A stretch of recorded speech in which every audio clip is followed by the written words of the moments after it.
সময় বলা হয় গণহত্যা।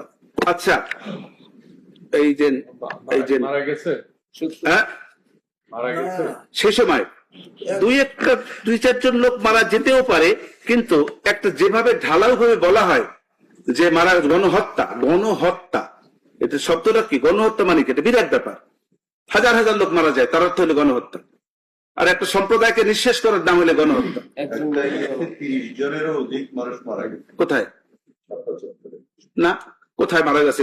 এই যে শাপলা চত্বরে 30 জনের অধিক লোক মারা গেছে, এই যে 30 জনের, তাহলে 30 জনের সারা বাংলাদেশে জিডি থাকবে 30টা, সারা বাংলাদেশে 30 জনের একটা কমপ্লেন থাকবে, কোথাও কোনো কমপ্লেন নাই আজও পর্যন্ত।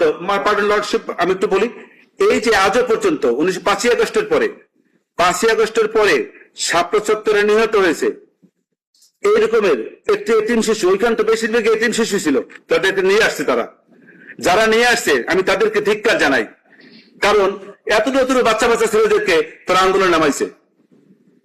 এই এত নতুন বাচ্চা বাচ্চা ছেলেদেরকে আমি তো নিজে দেখেছি, সেটা আমার চোখে দেখা। সেই বাচ্চা ছেলেদেরকে কেন তারা এই রাস্তায় নামাইছে?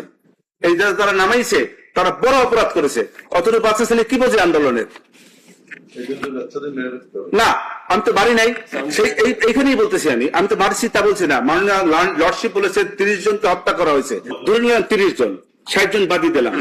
বাংলাদেশে, সারা বাংলাদেশে 5ই আগস্টের পরে এই শাপলা চত্বরের গণহত্যার প্রেক্ষাপটে 30 জন না, 5 জন লোক এসে কি একটা জিডি করেছে?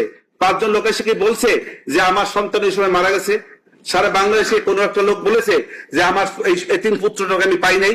কোথাও কোনো এরকম কোনো বক্তব্য, কোনো পত্রপত্রিকা এসছে? আসে নাই, এবং 5ই আগস্টের পরেও আসে নাই।